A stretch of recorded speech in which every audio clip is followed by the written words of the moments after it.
They are preparing for the HVAC. There's some additions there, but right now it's progressing very, very well.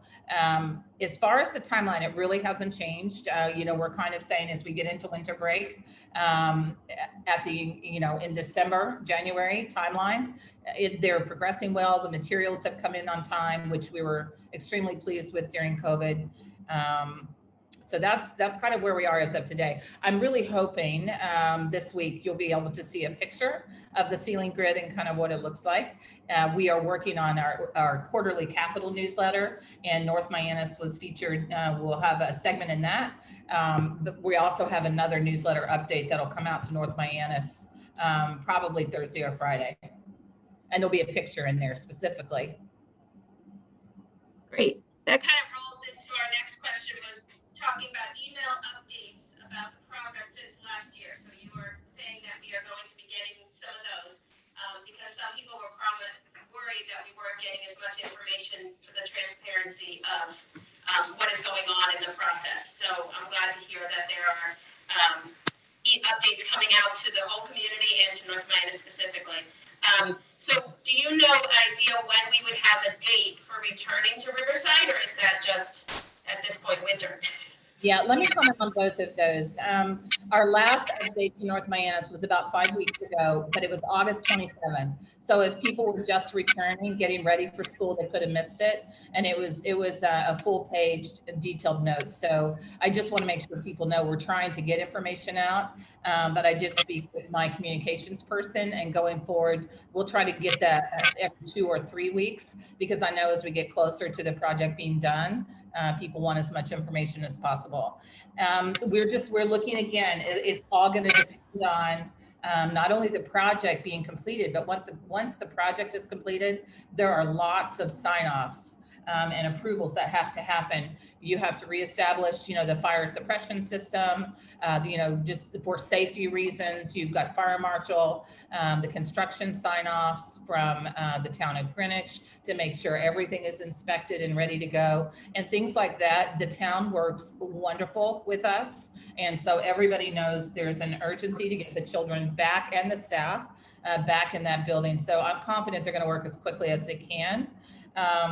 And as far as the timeline, there, we could be approaching this, and it's probably another question later on, but in many different ways. It could be a move over a period of a weekend and an extra day, enormous, but I can tell you, and I know Kathleen and Angela would agree with me on this, it was unbelievable trying to get everybody moved this summer. It was a huge Herculean effort. So if there is a way that we're able to do it in a more staged manner, one grade, first, and then the next grade, then the next grade, that would allow us to provide more support to the classrooms to make sure that, they've got all hands on deck to be ready. If we can get sign-offs, that would allow us to do it in that way. So once we get farther along in the semester and in the project, we'll know more.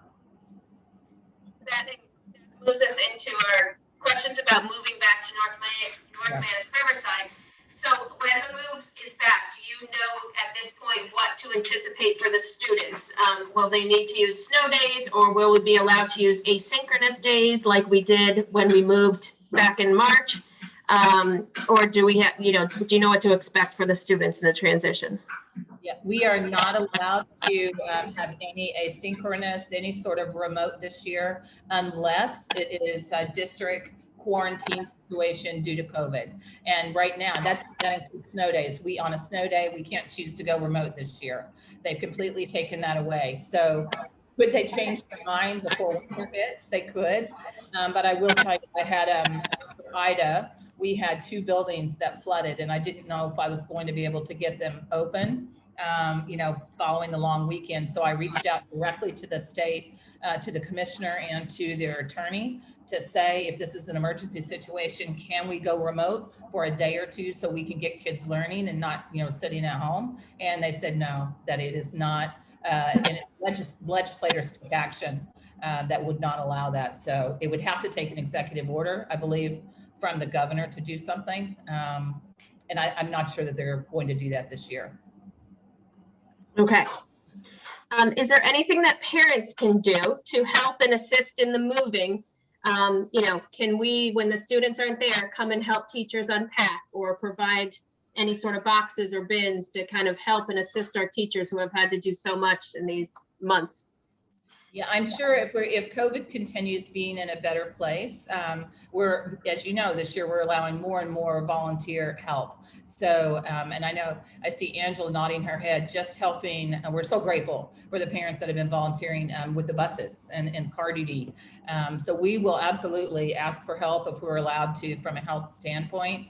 We would love to have the help. I will say the moving company has big bins on wheels. They're a well-oiled machine. So that part is very well taken care of because we hire an actual moving company to do that for us. And the moving company doesn't do any of the packing, correct? It's all done by the teachers at this point. Right. And we hope that a lot of it is still packed because they have boxes. They're only unpacking what they absolutely need right now. So some of it is still in box, Okay. so to make it easy. This might be an Angela question, but we'll see. Do you anticipate any of the changes that were made to accommodate being in two buildings to remain in place when we return? That's a tough one. I really don't see any of the changes we currently have remaining in place other than a better pickup dismissal system. I think we've proven we can do that well and effectively. So we would look to that, but schedules will be redone because we've got another half of the school coming back in. Certainly, we've learned from what works with schedules, what doesn't. So I think Kathleen and I will work hard to really be efficient in how we schedule the day. The rest, we all want to be back together. We're not too much into how things were. That makes sense. We have a lot of questions about the Stanford location. So one of this, I'm going to read this whole because it's a little bit longer. We recognize the challenge of sending half of our students to another location, but what if the 3rd to 5th grade teachers have to cut to accommodate the shorter instruction time due to busing, commuting?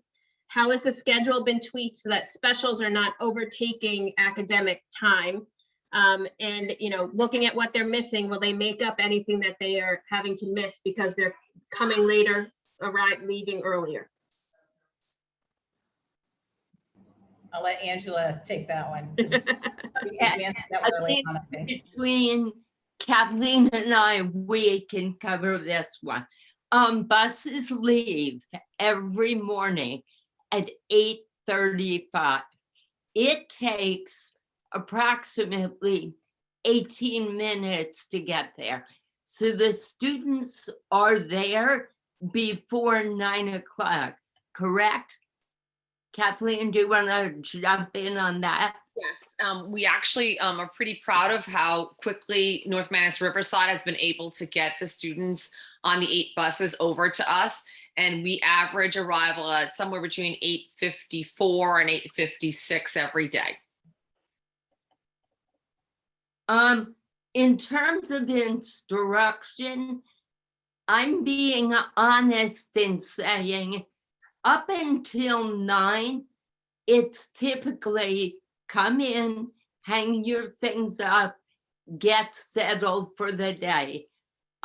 Students sit down, they unpack materials. Real instruction begins about 9 a.m. for a multitude of reasons. Students are late. It takes certain kids longer to be ready to begin. And I don't feel like there's big time loss. I mean, Kathleen, you're there. Are you feeling that? So in the morning, we've lost nothing. The way Angela described it is exactly the way it's happening. And then in the afternoon, once again, our efficiency study, Angela one day actually called me and said, oh, they came too early. So we've been able to move dismissal all the way out to the first 4 buses are at 2:50 and the second 4 are at 2:55. And what teachers are missing, whether it be that 10 minutes or 15 minutes, they're able to put either into their WIND time. WIND is WIND, what I need differently. They also, for example, if they're missing word study, which is part of the reading block, they're able to put that into either part of their writing or another part of the day. So when I check in with teachers as to what they're missing, they feel like they're missing 5 to 7 minutes at this point, which they're able to pretty much make up. The other thing is with word study, we have a new word study program in grades 4 and 5. And that's a vocabulary program that doesn't actually have 36 weeks of lessons. So we spoke to Dr. Marcus, and we don't have to keep 1 lesson a week to keep up. We'll be fine with that if we have to make that up when we get back to Riverside. But as far as being better than the 250 to 255, we're still trying to be better to get it to 255 and 3. But we'll see. With the traffic, that's part of the problem, but we are becoming as efficient as possible. I agree. Great, thank you very much. Speaking of Stanford location, the air conditioning is not in that building, so we've been having windows opening. So the 2 questions regarding that is what do we know what the MERV, I know you talked about this a lot last year, rating is, I believe that's correct, of the air filters? And then also as the weather gets colder, are you still planning to leave the windows open since that's the way to get fresh air in this building? Yeah, it does have an air intake system where it does bring in air, but it's definitely, I don't think it would be higher than 9 to 12, which is what we find across the district in the older systems within Greenwich. Along with that, I would say as far as having the windows open, it's really teacher by teacher. The windows there are great in that they are easy to open. Most teachers do keep them slightly open and probably will. Just because they feel like it's a safer environment. And that actually comes from the Connecticut Department of Health, and the state epidemiologists say that's one of the best safety is actually to have the window open. And they even updated that starting this school year to remind us that. Okay. And hopefully you'll remind as we go along, Kathleen, as things get colder, just remind the teachers, to keep the fresh air flowing. And can we discuss the Wi-Fi at Stanford? I heard that some people said that the Wi-Fi signal has been weak, which has been difficult when they're taking their STAR tests and disruptive to their testing. So we were having challenges for the first several weeks, and we were running off of basically their IT was overseeing it. Our IT was showing up, trying to work with them. We did ask if we could come in and reset with our own IT department, which we did. And Kathleen chime in, but I think we're okay now.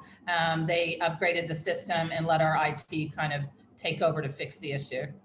So that happened on September 23rd. Mike Ting and his team was able to come in and work with, believe it or not, their IT is in Spain. And we set up our own system. And since then, I'm trying to find some wood. I'll just knock on my head. We've been great. And as far as I know, haven't heard any problems from any teachers or any students. Great. I know hot lunches at the beginning of Stanford were not coming, but I believe they're coming now. But can you just explain how, are they being prepared in Stanford? Or are they being prepared in Riverside and brought over? And are they getting the same meals as the Riverside kids? Kathleen, you can speak to that since you're there to watch every day. So school started on Wednesday the 1st. As you all know, we didn't have school Thursday and we had school Friday. Those were the only 2 days we didn't have hot lunch. Hot lunch began the Wednesday after the Jewish holiday. It is not prepared at North Mianis Stanford campus. It is prepared and brought over, and it is the same offering that's to K to 2. So it's the exact same thing. It's kept in warmers. At the suggestion of a parent, the milk is now on a cold ice pack so the milk stays cold. I haven't heard any more milk complaints since that time. And then it's delivered to the cafeterias on rolling carts. Great, thank you. I think this is a Kathleen question again. If someone, just reiterate how you drop off if a child forgets something to bring to school, what is the process for dropping off in Stanford? So it's pretty much the same as North Mianis Riverside. There's a camera at the front door and there's a doorbell, and we have a sign that tells you to ring the doorbell, and then we see you in the camera. And in our front office, we have a couple of ladies that are there, depending on what time of the day, they'll just come and get it from you. And then we let the classroom teacher know it's there to be picked up. A lot of times, the people in the office are like, they'll just take it down to the student to save them the steps. So that's pretty much the same as going on North Mianis Riverside. And I'm assuming picking up a student early, if you have a doctor's appointment or drop off or something, is the same thing. Okay. The last one that we had covering this North Mianis Stanford is talking about recess and why we don't have more things like a Gaga pit or other games outside, and what is being done to keep them entertained during recess outdoors. So, Go sorry, ahead. Angela. So thank you to the PTA. We've had in our PE department, they have been working on this, but we had someone in our PE department who was quarantined for 2 weeks. Now we have someone who's out indefinitely. So it's been a little bumpy trying to get the orders going, but thank you to Sarah. The suggestions are survival puzzles, things like spike ball, because we have to have things that are able to be removed every evening. So we couldn't have, for example, the Gaga pit, I believe I'm saying it correctly, that we're looking for Riverside. It has to be something that's mobile. So right now we're working with the chalk that we have. And then the PE teachers had already purchased extra balls and things to be used for recess. So that's what they're using now. But thanks to the PTA, we are going to purchase some other things as well.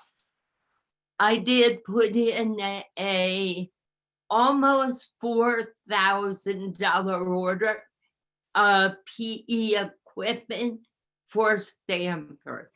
So it's coming. Great, that's exciting to hear. Hopefully they'll stay outside and play with it all until they move. Right. All right, and now we have a topic about 4 questions about COVID related. The first one is about North Mianis and having the highest case numbers in the district. And I did double check because this question came in when we first announced asked administrator. So I just wanted to see, we still do have the highest numbers, maybe not as of today, but what additional measures were put into place at just our school to keep the district, in addition to the district precautions? Okay, Let me answer one quick question just on the COVID tracker. please. We update every Tuesday and every Friday. And, we have a level of data that often the community doesn't have. So like right now, we can look and see if there's one family and they had an exposure outside in the community and all 3 children were positive. So generally right now, when you see a higher number, and that is absolutely the case at North Mianis, it was driven by family positives. Where other schools, if we have several children and we don't know where it's coming from and it's all totally different families, that's actually more concerning than when we know a family had an exposure. They went to a wedding, they went to a birthday party. So that is what's been driven. And the same mitigation strategies at North Mianis are the ones that we use across the district. Yeah. All right. Angela, you didn't have anything to add, right? You're good? I would say every single night, every desk is wiped down, and we are using the spray, the sanitizer as well. Sink, everything clean. Great. The next question is relating to the Connecticut Department of Health's voluntary testing program. Can you give more information to parents about the testing, if it's begun or when it's beginning, when they do it during the day, where they go, how that is going to work a little bit more detailed? Yeah, it will be on a weekly basis, and only for those parents that did sign up for that. And Kathleen, feel free to chime in. I think we were waiting on the fingerprint clearance, and then we got an okay today for it to be at the Stanford campus. So I believe it starts Thursday. I'm just waiting for a confirmation, but it should start Thursday because that's the day we were given. We just had to figure out the logistics of the background check. And we began today. So our first group was tested at, I believe, about 2:40 today. And it went very smoothly.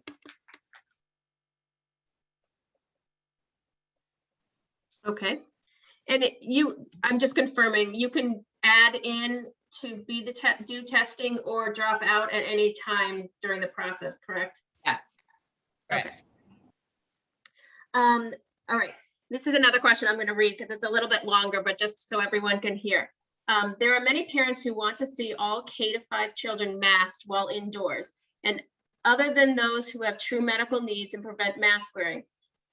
And those true exemptions also should be wearing face shields. I understand that in some cases this is the case, but not all at North Mianus. In light of other states discovering of abuse of exemptions with mask mandates, will you be reviewing the exemptions currently granted at North Mianus to ensure that face masks are being worn by those unable to wear a mask? Face shields, I'm sorry, are being worn. And then, yeah, go ahead. Yeah, and it's a very individual process. Every exemption goes through our head of nursing, is who's over all of the nurses in our buildings. They have to have, the exemption has to be presented. They do talk to the families about other mitigation strategies that can be utilized. Sometimes it is a shield. There are also, we could have a child who has a sensitivity just to having anything on their face that has a medical exemption. Generally, they have greater distance in the classroom when that happens, and they're 6 feet instead of 3 feet. But it really is on an individual basis. So I don't know, Angela, if you want to add to that, but. We do use desk shields.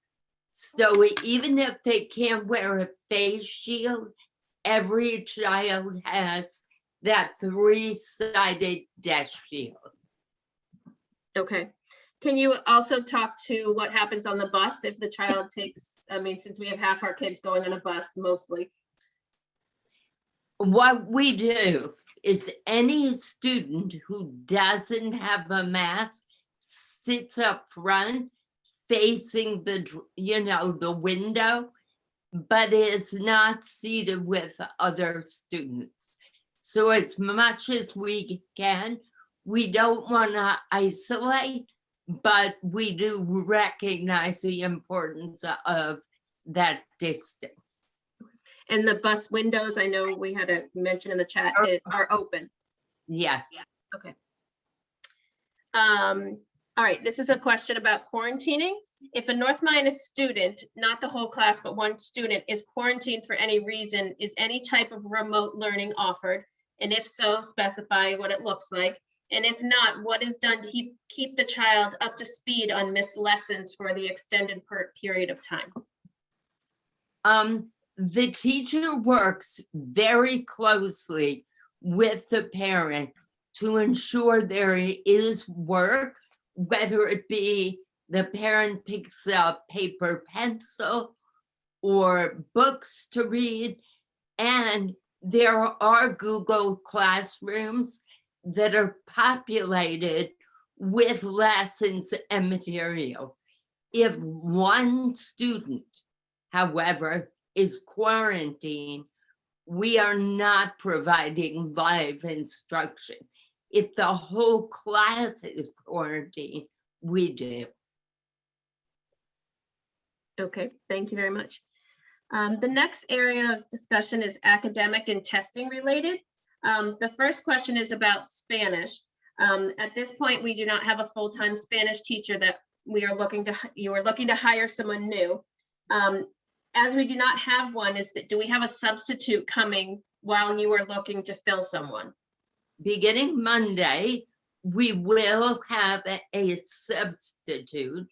We are in the process of hiring, and our new teacher, of course, has to give notice. So it will probably be November 8th. In the meantime, though, we have found a sub who is fluent in Spanish And next week will be his first week. So we'll Okay. see how it goes. Okay, and also, we have a distinction with the native Spanish speakers and the non-native that are still learning. In the past, I understand you have allowed parent volunteers to come and meet with the native Spanish speakers outside and work with them as enrichment. Can this be done again, so that, especially while we only have a substitute, so that the kids can not fall behind? Okay, it has been at least 2 or 3 years since we've had parent volunteers, simply because the Spanish teacher has differentiated for every student in the class. So if you are a native speaker, we have books that are shared in small groups that would be a book club in a regular Gen Ed classroom. And that group has guided questions. They interact in Spanish, and the teacher checks in small groups. Everyone else would be working on a variety of activities, whether it be practice with a partner. There are often activities on the computer that are interactive. There are projects they work on. So Adrian Hirsch Klein literally came a couple of weeks ago and gathered those novels we've used before so that we can begin that instruction. Kathleen, do you want to add to that? I just want to clarify though, Angela, that I believe that instruction won't start until the new teacher joins us in November. The sub won't be doing that. No. Okay, thank you. When you look back at the 2021 school year, how do you think we did on academic testing compared to other years? And what are some of the learning goals for this year? I think it would be fair to say that as a district, we certainly saw some slide. Overall, it wasn't horrific, but it definitely indicated that in class, in school connection that children make is a big part of how well they do. So we are very happy to be back. I can tell you at Riverside, we have already begun personalizing learning. And how that works is we pre-test the unit of study, but we don't just look at the standards for, let's say, grade 2, we look at grade 1. And if we see gaps, the teacher teaches, reteaches with that small group, that standard that they haven't actually been successful with. And that's part of every day. So there are groups in centers, there are groups doing catch up as well as current lessons. And there are groups working on more of a project-based learning. And with Big Ideas Math, for example, it is so easy because they actually take the standards from K through 5, and you can very easily see, okay, here's what they should have gotten in grade 2, but they didn't. So we're going to go back and reteach. I could go on all day, but Lincoln has also given us a tool where we can look at the standard and look at which students haven't mastered it. And it actually helps the teacher pull that group. So I think small group instruction and really looking at where the gaps are and addressing them early on is where we're about this year. And I'm sure Kathleen would agree. Great. That really answered the next question that kind of went into personalized learning. So I'm going to move on.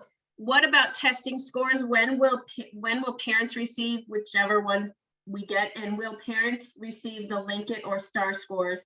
And when will and then the other part was when will the next Linkit be taken? I know they took one at the beginning of the year. When is the next one planned? Winter, January, I think. Yeah. Okay. Yeah. Tony, do you want to jump in here? Yeah, so we are issuing scores a little bit differently than we used to several years ago. Really, we've invested in the parent portal, which we did. It was part of the software that we had back in even 17, 18, but it was just never turned on.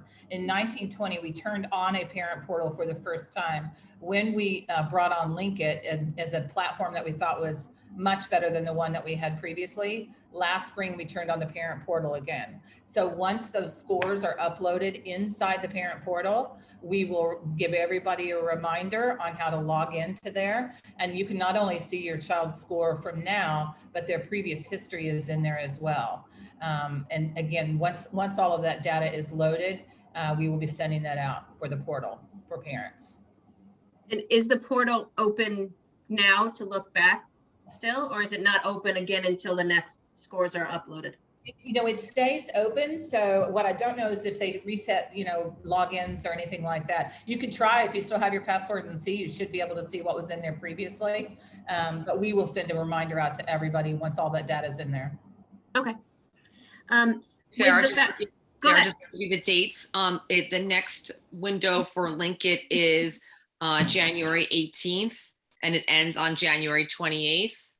And then I was in the parent portal today with a parent. There's a lovely video that also helps you if you can't figure out what to do. And what I love about the parent portal is it not only gives you the scores, it gives you the breakdown by standard, which I know a lot of parents are very interested in.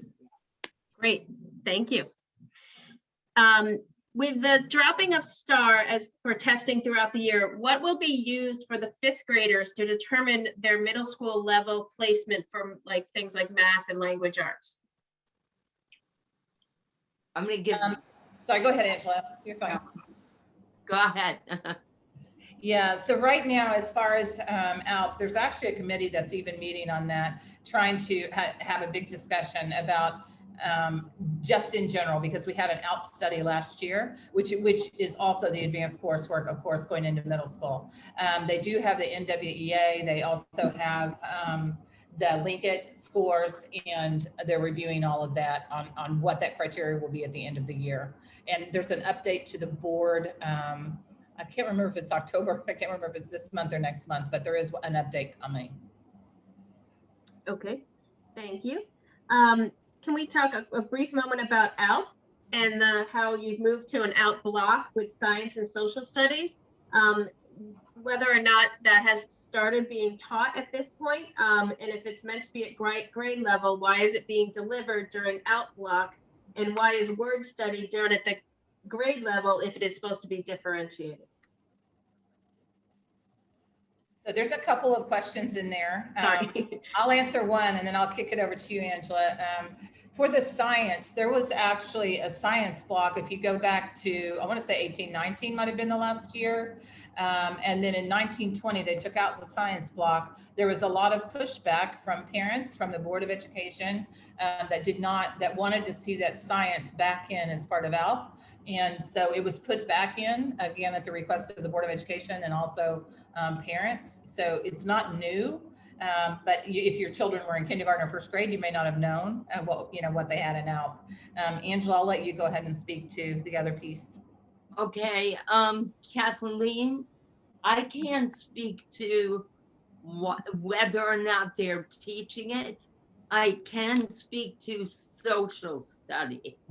There are 3 units per year in social studies, and they are set up so that we will begin that in the next marking period. So because the units are broad, we don't need to teach them throughout the year. So we have agreed as a team that we are going to begin right after report cards with that first unit. But that's true in all of the 3 through 5 classrooms. It's not just out. Kathleen, science, I can't speak to. So, Angela, I'm sorry. So the question about science is if science is Being taught. Science is being taught, yes. In fact, if you follow me on Twitter, you would see it on Twitter as well. We have a lot of science going on. If I'm in classrooms a lot, we just had a whole unit on airplanes, paper airplanes, and what makes a paper airplane go the furthest, what kind of design, the distance, the force, and what is a fair test. That was in 4th grade. And then there is science going on in all the other grades as well. And that's going on also at the ALP level. You see it. So I didn't, so I'm going back to Dr. Jones for that, because as far as I know, science is in the classroom, the gen ed classroom with everybody else. And I always thought it was because of NGSS, but that's just my opinion. Yeah, it's supposed to be part of ALP this year, so we'll follow up with that. It typically is part of ALP. And I know for a fact last year, Scott incorporated it beautifully. So I suspect it is going on based on what I've seen in the Google Classroom. Okay, thank you. Now we're going to just move on to some more general North Mianus and GPS questions. The first question is about dismissal manager. We still haven't gotten that running. I know, but go ahead. I can answer that. With Deb being gone, a lot of purchase orders that Deb typically processes did not get put in. And we were not aware of it because Deb has her own folders for the orders. We did order it. It did come in. The other difference is many of the elementary schools have the parents populate their own information into the manager. Jana feels very strongly that if a mistake is made, it can have serious repercussions. So she hand enters everything. And because Stanford has 8 buses, she has loaded every bus by number into the system. So the good news is she has worked on it all week, and we believe it'll roll out tomorrow. Good news, we're getting there. That is very good news. I've been trying to teach friends how to re-download apps so they can be ready to use it on their phone. Yeah. Will parents be able to have in-person meetings with teachers this year? Now, it was more of a general question. I don't know if they mean actual conferences or just in meetings. I think we just continue to watch what COVID is doing, and we'll know more as we get into the winter. And can we tell flu from COVID? And are we going to have a flu season this year? Last year we really didn't. And we'll be watching things like the K5 vaccine. Obviously, that has made a huge difference in our secondary and what we're seeing with lack of transmission. And so we know that if that comes out, it could make a difference. However, we don't know if parents will want to give their children the vaccine. So all of those, there's so many different factors that will weigh in. And ultimately, we talked to the health department, we talked to head of nursing, we're taking guidance from the Connecticut Department of Health. We'll stay as conservative as we feel we need to be to keep children safe. And again, we have some families that this year, they don't have a remote school option. And we're also trying to be, and that was 400 and as high as almost 700 last year. But even at the end of the year, we had several hundred children that were in full remote. And some of those children are in full remote because they have a situation at home. Maybe they have a multi-generational family, with a grandparent that is a high risk. And we do know that transmission, even if students don't tend to get as sick in K-5, now Delta's a little tougher, but they tend to not get as sick, but they can transmit it very easy to people in the home. So they take all of those factors into consideration. And we are slowly but surely, I think, trying to take baby steps in the right direction. And I'm going to stay really optimistic that we could get there by the spring. We saw last spring, we were in such a better place last spring than we were last fall. And I really feel like that's what's happening this year. So I'm going to stay optimistic and hope so. We all have our fingers crossed. Can you, Angela, speak towards the North Mianus just drop off of anything your child forgets, or if class parents are bringing something in for the teachers, just reiterate how you would like that done at this point. Okay, so you would go to the 3 gym doors on Old Orchard, ring the bell, and one of our merry office staff will come get anything you've got. Please label it with name, classroom, if you're leaving it. If you can't stay, ring the bell. There will be a basket there where you can put materials, and we will come right down and pick it up. Okay. And then also, I know we've mentioned many times in the preview, but can you explain the no dogs on school grounds policy and where if it's all day and why? Oh, yeah. Your favorite topic. Oh, yeah. Okay.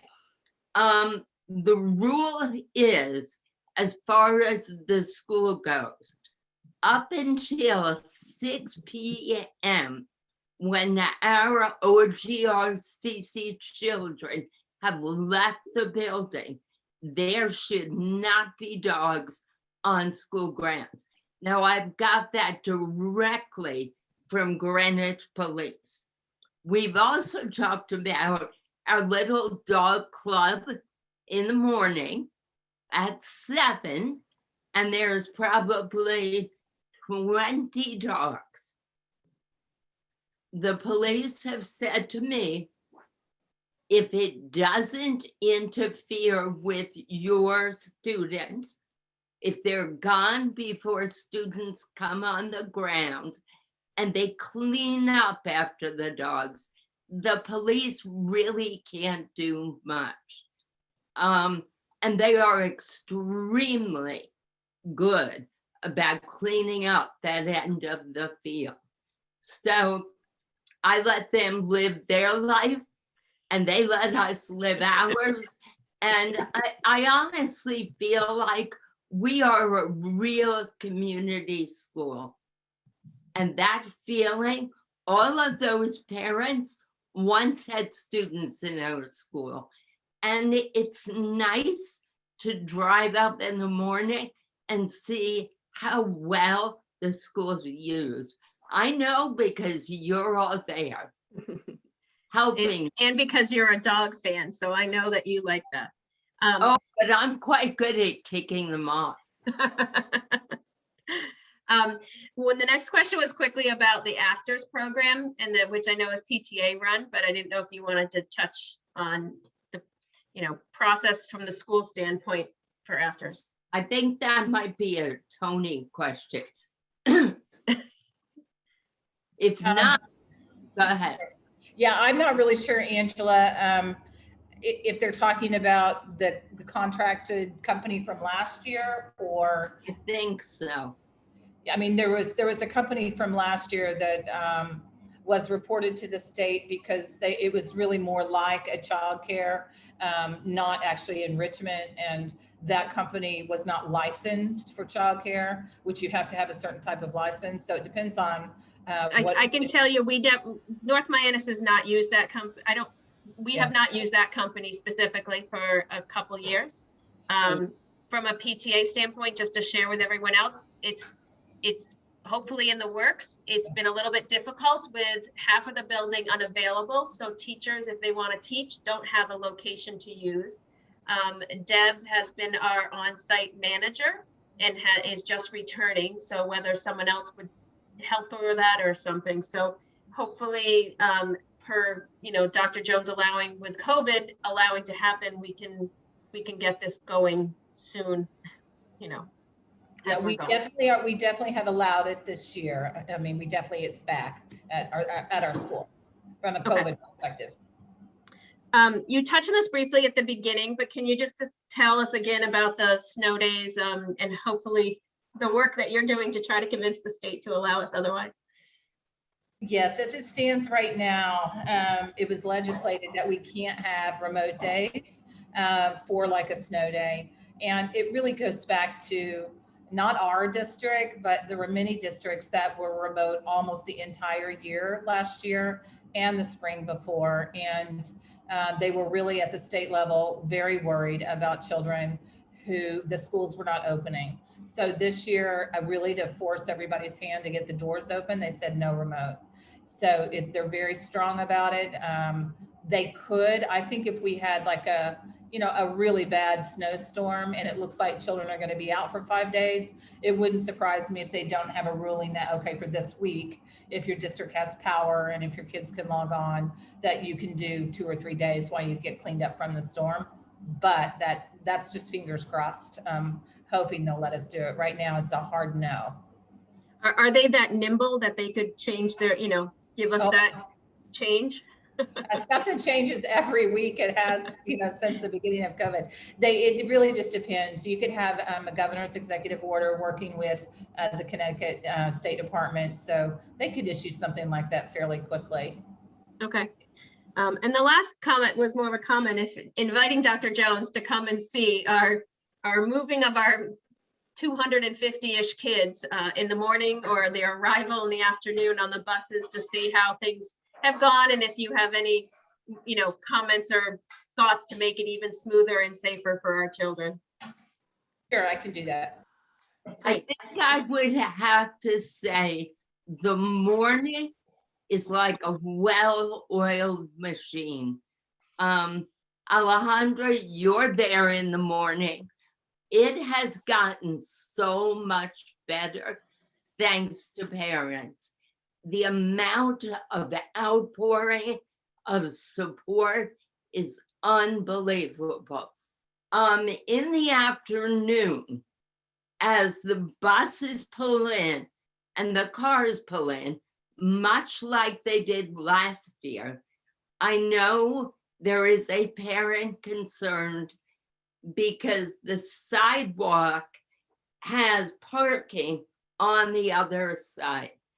And the fear is students are coming off the bus and will run into the road.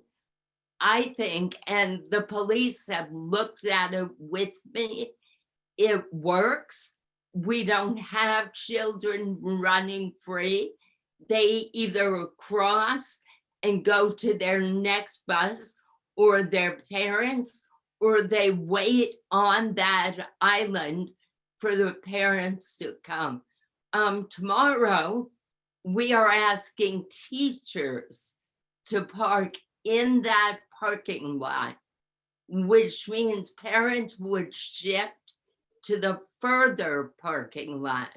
And I think that would alleviate that problem because teachers wouldn't be moving.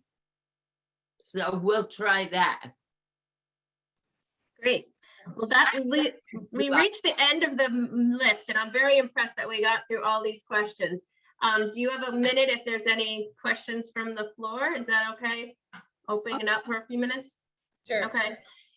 If anyone has a question, can you please raise your hand, either in your reactions or just if we haven't put everyone to sleep?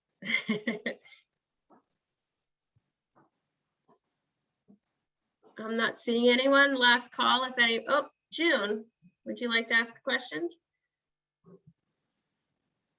Yeah, I asked this in the chat, but I have heard, I have a son in middle school, and I know that some students who are on quarantine have Google Meet remoted in. So is there like is it like 50% of the kids are quarantined will offer it? Is there like, I guess a percentage, right? Because with the partial quarantining, it can be one child out, or it can be, 6 or the whole class. Is there sort of a calculation you guys use to know when it should go remote? Or is it, would it be that if there are enough kids at a certain grade level that are quarantined, you have a remote class? Like, are there calculations for that? So in 6th through 12th grade, totally different than K-5. In 6th through 12 did web streaming all last year. They didn't have a separate secondary remote school. In K-5, they do not web stream. And part of that is, the developmental age of the children. When you only have 1 or 2 children sitting at home, the secondary teachers are you're changing classes every 40 minutes. It's much more conducive to web streaming. In elementary, you really only see the live remote is when a whole class is quarantined. So it is different between elementary and secondary, 6 through 12. Great, thank you. Is there any other questions?